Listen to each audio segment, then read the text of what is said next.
यह डिक्टेशन 80 शब्द प्रति मिनट की गति से बोली जा रही है। डिक्टेशन स्टार्ट होगी 5 सेकंड बाद। स्टार्ट। महोदय, मैं समझता हूँ कि हमारे देश में नारी को मानव समाज की असीमितता माना जाता है। एक दृष्टिकोण यह भी है कि देश और समाज का अस्तित्व उस पर टिका हुआ है। दूसरा दृष्टिकोण यह भी हो सकता है कि वह सृष्टि की सनातन शक्ति है। सामाजिक स्तर पर मानव समाज के सर्वांगीण विकास में नारी का योगदान किसी भी दृष्टि से कम नहीं रहा है। स्वाभाविक रूप से घर परिवार, समाज और राष्ट्र की समग्र चेतना एवं स्वरूप को प्रभावित करने वाली नारी को भूमिका का आभास सामाजिक स्थान, समाज और राष्ट्र निर्माण में नारी की सत्ता अखरती रही है। इसके मूल में पुरुष का स्वयं को सृष्टि का कारण मानना हो सकता है।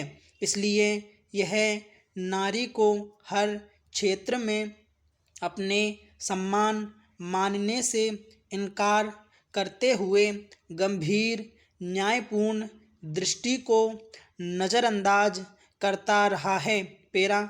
नारी की स्वतंत्रता और सभ्यता के विकास में बड़ा प्रत्यक्ष संबंध है। अगर मानव सभ्यता के विकास के बारे में एक नज़र डालें तो पाएंगे कि सृष्टि के प्रारंभ में मानव जंगलों में रहता था। न उसके पास घर था और न ही परिवार के नाम पर कोई व्यवस्था। इसके अतिरिक्त कपड़े भी नहीं हुआ करते थे।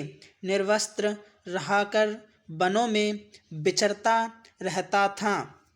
केवल उदर पोषण के लिए शिकार किया करता था। धीरे धीरे मानव कबीलों में रहने लगा। यह उल्लेख करना अनुचित न होगा कि इसी दौरान नारी पर बंधन लगाना आरंभ हो गया। दूसरी बात यह है कि नारी के प्रति भेदभाव बरतना शुरू हो गया। मेरे ख्याल से यह मुक्ति नारी पर अंकुश लगाना ही था। कबीले का मुखिया स्त्री पुरुष संबंध के निर्धारित करने लगा। यही कालावधि थी जिसमें कबीले का पुरुष हर किसी महिला से संबंध बनाने के लिए आज़ाद न था। लेकिन कबीले की महिला को इस बात की स्वतंत्रता नहीं रही कि वह किसी पुरुष से संबंध स्थापित कर सके।